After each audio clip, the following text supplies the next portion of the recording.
¿Alguna vez te has sentido demasiado pequeño para tus propios sueños? Como si fueran grandes, grandes de verdad, pero tú no lo fueras, como si existiera un techo invisible que nadie colocó ahí, pero que nunca logra superar. Si la respuesta es sí, lo que se va a decir ahora puede ser lo más importante que vas a escuchar este año, y no es exageración, porque existe una mentira que circula dentro de iglesias, hogares y mentes cristianas, destruyendo generaciones de elegidos de Dios. La mentira es esta: que pensar en pequeño es espiritualidad, que conformarse con poco es humildad, que soñar en grande es arrogancia. Mientras esa mentira no sea desenmascarada, el propósito de Dios seguirá enterrado bajo una falsa modestia, sin respaldo en la palabra. Aquí está la verdad contraintuitiva. Tú no honras a Dios pensando en pequeño, lo deshonras. Cuando el elegido minimiza lo que fue depositado en él, está diciendo que la obra del Creador fue mediocre. Y el Dios de Abraham, David, Pedro y Pablo, ese Dios no hace nada a medias. Jesucristo no murió por personas mediocres. Un Pedro 2:9 te llama generación elegida, sacerdocio real. Efesios dice que fuiste creado para buenas obras preparadas de antemano. Ese no es lenguaje de mediocridad, es un llamado divino. ¿Estás viviendo a la altura o todavía pides permiso para soñar? En este video vas a descubrir 3 verdades que transforman completamente la forma de pensar de quien es elegido de Dios. No es teoría, es palabra de Dios aplicada con ejemplos reales y la honestidad que el crecimiento espiritual exige. Entenderás por qué tu identidad determina tu límite mental y cómo renovar la mente de forma intencional y consciente. Quédate hasta el final, porque el tercer punto va a cambiar la forma en que te despiertas mañana. Dios está hablando. ¿Sabes qué es curioso? La mayoría de las personas que buscan una vida con Dios no fracasa por falta de fe, fracasa por falta de identidad. Así es, no es la ausencia de oración, no es la falta de talento, y definitivamente no es porque Dios se olvidó de alguien. El problema está en un lugar mucho más silencioso y mucho más peligroso dentro de la cabeza. Cuando alguien no sabe quién es en el Evangelio, empieza a pedir permiso para soñar, empieza a mirar el tamaño del sueño y compararlo con el tamaño que cree tener. Y entonces, antes de comenzar, ya se rinde. La palabra de Dios, sin embargo, dice algo completamente diferente. En 1 Pedro 12:9 está escrito que somos generación elegida, sacerdocio real. Y si eso no es identidad de elegido de Dios, ¿qué es? El problema no es lo que Dios dijo sobre ti, el problema es lo que tú crees sobre ti mismo cada día al despertar. Piensa en el hijo pródigo, una de las historias más conocidas del Evangelio y una de las más mal comprendida. Mucha gente recuerda que volvió a casa, pero olvida el detalle más importante, lo que cambió antes de que diera el primer paso. Lucas 15 describe el momento en que volvió en sí. Esa expresión revela que, antes de cualquier acción, hubo un cambio interno. Mientras pensaba como empleado, actuaba como empleado, disputando comida con los cerdos, olvidando que era hijo. Pero cuando la identidad fue restaurada, el comportamiento siguió naturalmente. No volvió mendigando un empleo, volvió como hijo, y el Padre lo recibió como tal. Eso es la palabra de Dios. En acción, la transformación siempre comienza de adentro hacia afuera. Y esa verdad lo cambia todo cuando se habla del propósito de Dios en la vida de alguien. El apóstol Pablo va aún más profundo cuando escribe en Efesios 2:10 que somos hechura de Dios, creados en Cristo Jesús para buenas obras. Eso no es motivación barata, es llamado divino con dirección y propósito. Significa que cada persona ya fue planeada y equipada. El límite mental que paraliza no es puesto por Dios, es construido por la voz equivocada y las comparaciones equivocadas. El primer paso para demoler ese muro es simplemente volver a la palabra y dejar que ella redefina quién eres. Porque mientras la identidad esté distorsionada, el límite mental seguirá en su lugar. Y hay un error que alimenta ese problema de una manera que pocos perciben. Hay una confusión que está destruyendo silenciosamente el potencial de muchos hijos de Dios. Y lo peor es que viene disfrazada de virtud. Mucha gente en el medio cristiano aprendió, de alguna forma, que pensar en pequeño es señal de humildad, que soñar en grande es arrogancia, que conformarse con poco es espiritualidad. Y entonces, la persona va viviendo una fe cristiana a medias, creyendo que está agradando a Dios, cuando en realidad está enterrando exactamente lo que Él depositó en ella. Es una trampa sofisticada, porque parece correcta por fuera, pero cuando se abre la palabra de Dios y se mira con honestidad, esa idea se derrumba por completo. La verdadera humildad no es subestimar lo que el Creador hizo, es reconocer que todo lo que tienes y todo lo que eres viene de Él. Son cosas completamente diferentes, y confundirlas tiene un precio altísimo. Gedeón es el ejemplo perfecto de esto. Cuando el ángel del Señor se le aparece en Jueces 6, Gedeón estaba escondido, trillando trigo, en un lugar donde nadie lo viera, a menos sea un miedo de los enemigos, sin perspectiva, sin acción, y se describía a sí mismo como el menor de la familia más pequeña, mentalidad pequeña en estado puro. Pero ¿qué hace Dios? Lo llama hombre valiente y poderoso. Dios no estaba siendo irónico, no estaba ignorando la realidad de Gedeón, estaba viendo una realidad que Gedeón aún no podía ver en sí mismo, y eso es exactamente lo que hace el llamado divino en Vi. Más allá de lo que tú crees ser. El problema de Gedeón no era la situación de afuera, era la mentalidad de adentro, y mientras permaneciera con esa visión limitada de sí mismo, el pueblo de Dios seguiría bajo opresión. Pensar en pequeño, por lo tanto, no es humildad, es deshonra disfrazada de modestia. Cuando alguien minimiza lo que Dios hizo en él, está, en la práctica, diciendo que la obra del Creador fue mediocre. Jesucristo no murió por personas mediocres para que vivieran vidas mediocres. El Evangelio es un mensaje de transformación radical. Dios está hablando todo el tiempo sobre grandeza, sobre impacto, sobre fidelidad al llamado. La pregunta es si la persona está escuchando con los oídos correctos. Depende de un proceso activo, diario e intencional. Hay una palabra en Romanos 12:2 que la mayoría de las personas pasa por alto, pero que lo cambia todo cuando le prestas atención. Pablo no dice, pídele a Dios que renueve tu mente. Dice, transformaos por medio de la renovación de vuestro entendimiento. ¿Notas la diferencia? Es un imperativo activo. Es una responsabilidad que fue puesta en manos de quien elige vivir una vida con Dios. Eso no significa que el Espíritu Santo no actúe, significa que actúa a través de tu elección deliberada todos los días. Y esa elección comienza antes de que tomes el celular por la mañana, antes de abrir cualquier red social, antes de cualquier conversación. Lo que entra primero en la mente forma el lente a través del cual vas a ver el día entero. Y si el primer input del día es mala noticia, comparación o ansiedad, el lente ya está distorsionado antes del café. La palabra de Dios necesita llegar primero, no como religión, sino como realineamiento de identidad. Piensa en la mente como un campo de sin ver a menos, y esa no es solo una analogía bonita, es una ley espiritual y psicológica al mismo tiempo.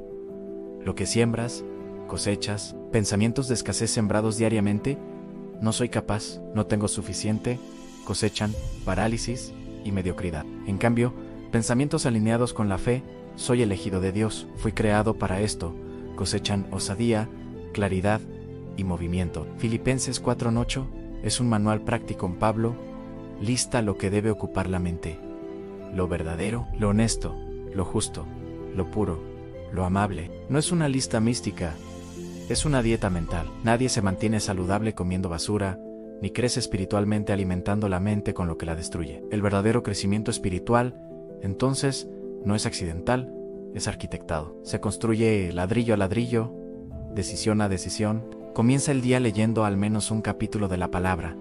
Antes de cualquier otra cosa, el libro de Proverbios es denso en sabiduría aplicable. Declara en voz alta quién eres en Cristo, no como autoayuda, sino como profecía personal fundamentada en el Evangelio. Escucha mensajes y podcasts cristianos en el camino al trabajo, sustituyendo lo que alimenta la ansiedad por lo que alimenta la fe. Josué y Caleb miraron a los mismos gigantes que los otros 10 espías, pero llegaron a una conclusión diferente por su mentalidad. Mismo hecho, mentalidad diferente, destino diferente. Existen 3 ladrones que roban esa grandeza de forma sigilosa, y necesitas conocerlos. Si existe una lista de villanos que nadie menciona en el culto, pero que destruye más vidas cristianas que cualquier persecución visible,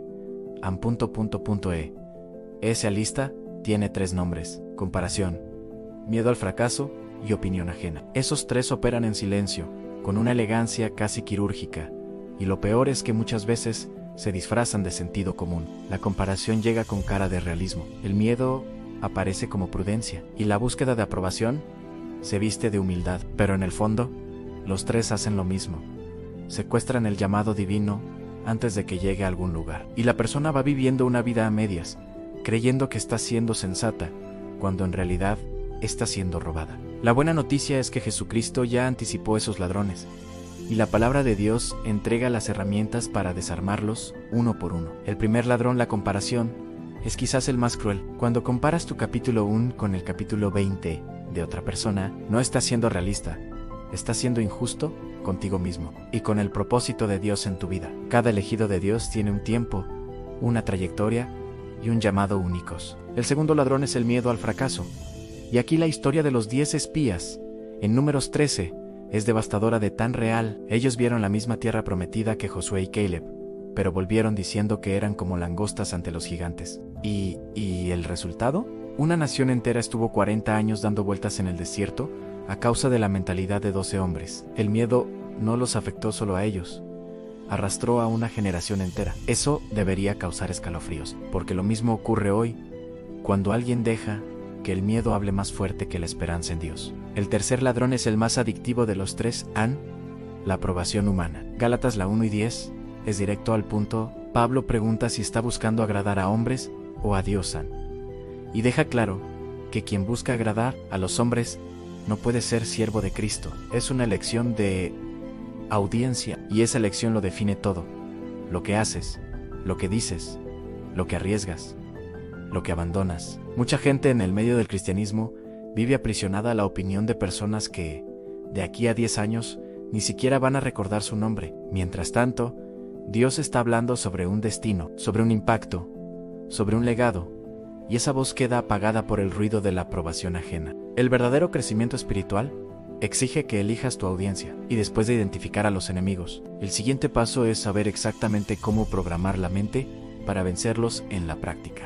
Llegó el momento de hablar sobre algo que mucha gente en el medio cristiano prefiere ignorar, porque es demasiado cómodo quedarse solo en el campo de las intenciones bonitas. Pensar en grande es esencial, renovar la mente es indispensable, pero todo eso sin acción es apenas un devaneo espiritual bien empaquetado. La mentalidad del elegido de Dios no se prueba en lo que piensa, se prueba en lo que hace. Santiago 2:26 no deja margen para interpretación creativa a la fe.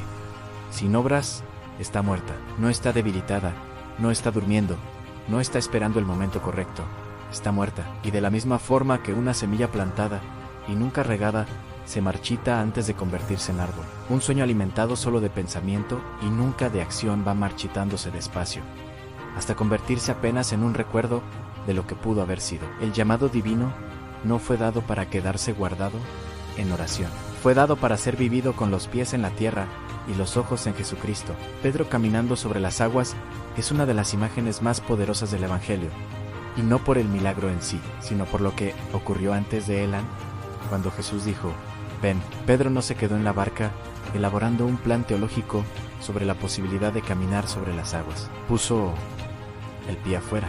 Mientras mantuvo los ojos en Jesucristo y los pies en movimiento, lo imposible ocurrió bajo sus pies. El momento en que dejó de actuar y empezó a analizar el tamaño de la ola, se hundió. Esa historia en Mateo 14 no es solo sobre fe, es sobre la relación directa entre fe y movimiento. La fe que honra a Dios es la que pone los pies en el agua antes de ver el suelo. Es la que actúa en la oscuridad, confiando en la luz que aún no ha llegado. Y esa calidad de fe cristiana es lo que separa a quien vive el propósito de Dios de quien solo habla de él en el verdadero crecimiento espiritual. Tiene olor a proceso, tiene textura de sacrificio y tiene sabor de decisión tomada antes de que llegue el momento correcto. No es glamoroso, no es instantáneo, pero es real y es honrado por Dios. Aquí va algo práctico y directo. Identifica hoy una acción concreta relacionada con el mayor sueño que Dios puso en tu corazón. No necesita ser grande. Puede ser una llamada, una inscripción en un curso, una conversación postergada, un proyecto iniciado. El punto no es el tamaño del paso, sino la dirección de él. Si Dios llamó a emprender, comienza investigando el mercado. Si el llamado divino es para el ministerio, comienza sirviendo donde estás. Si es para escribir, escribe la primera página hoy. La esperanza en Dios no paraliza, a menos se moviliza. Y hay un error muy específico que impide exactamente ese movimiento. Un error que se esconde detrás de una de las frases más usadas en el vocabulario cristiano. Existe una frase que circula mucho en el medio cristiano y que, usada de la manera equivocada, ya destruyó más sueños que cualquier oposición espiritual declarada. La frase es: estoy esperando en el Señor, dicha con discernimiento.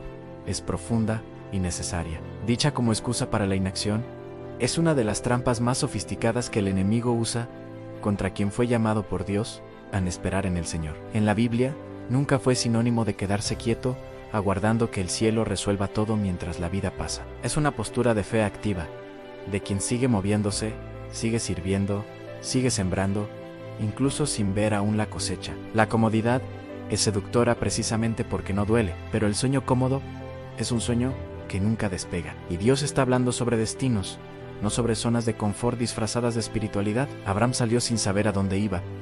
Hebreos 11:8 registra eso con una naturalidad que debería causar asombro. No tenía GPS, no tenía mapa, no tenía garantía visible. Solo tenía la palabra de Dios y el coraje de actuar sobre ella. Noé construyó el barco más grande de la historia sin haber visto una sola gota de lluvia, y probablemente fue motivo de burla por años. David fue ungido rey por Samuel, y poco después volvió a pastorear ovejas en el campo como si nada hubiera pasado. Entre la promesa y la realización siempre existe un proceso, y ese proceso tiene cara de rutina y exige acción en la oscuridad. Esos hombres no se quedaron esperando sentados, actuaron con fe cristiana antes de ver el resultado, convirtiéndose en referencias eternas. El sueño cómodo es aquel que la persona cuida con cariño dentro de la cabeza, ora sobre él, se lo cuenta a amigos, pero nunca arriesga, nunca pone la reputación en juego, nunca renuncia a algo por lo que cree.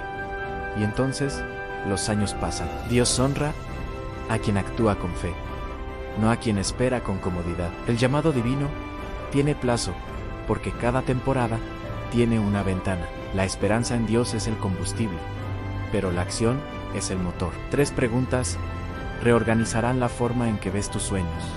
Llegó el momento más preciso de todo lo que se ha dicho hasta aquí, porque información sin autoevaluación es conocimiento que no aterriza a menos, y el objetivo del crecimiento espiritual no es solo aprender, sino ser transformado. Y la mejor herramienta de transformación es una buena pregunta hecha con honestidad. Jesucristo usaba preguntas para revelar lo que estaba escondido en el corazón. ¿Quién dicen ustedes que soy yo? ¿Qué quieres que haga por ti? Preguntas simples con poder de cambiar trayectorias enteras. Y ahora llegó el turno de 3 preguntas que pueden reorganizar completamente tu relación con tus sueños, tu fe y el propósito de Dios. La primera pregunta es esta: ¿mi sueño está limitado por mi capacidad o por la capacidad de Dios? Esa pregunta es un detector de fe. Si puedes realizarlo solo, probablemente el sueño es demasiado pequeño para honrar a un Dios infinito. Somos llamados a soñar en escala sobrenatural. La segunda pregunta va más profundo. ¿Mi sueño me sirve solo a mí o sirve al reino? Hay una diferencia entre éxito e impacto. El llamado divino siempre apunta más allá del individuo. Siempre tiene una dimensión de servicio, de transformación, de legado. Y la tercera pregunta es la más incómoda. ¿Estoy actuando de forma coherente con lo que digo creer? La mentalidad grande no se revela en las palabras, se revela en la agenda, en las decisiones y en los sacrificios del día a día. Anota estas preguntas. ¿Mi sueño depende de Dios? ¿Mi sueño sirve al reino? ¿Mi vida refleja lo que digo creer? Úsalas como brújula. Si sientes incomodidad, excelente, es la señal de que la palabra de Dios está iluminando lo oculto y transformando lo estancado. La esperanza en Dios no es pasiva, provoca, desafía, mueve. Llegó el momento de poner todo esto en práctica. Aprendiste que tu identidad determina tu límite mental. Mientras no sepas quién eres, seguirás pidiendo permiso para soñar. Aprendiste que renovar la mente es un acto diario y que la fe sin acción es un sueño marchitándose despacio. El propósito de Dios exige que pongas los pies en el agua antes de ver el suelo. Ahora la pelota está en tu lado. ¿Cuál es el mayor sueño que tienes vergüenza de admitir? Ese que guardas porque parece demasiado grande, demasiado audaz. Si te asusta, es porque es suficientemente grande para necesitar de él. No dejes que el miedo decida el tamaño de tu vida. Aquí está el desafío en escribe tu sueño, ora sobre él y da un paso de acción esta semana. Déjalo en los comentarios. Suscríbete para más mensajes. No fuiste elegido para ser mediocre, sino para glorificar a un Dios extraordinario. Ve con Dios.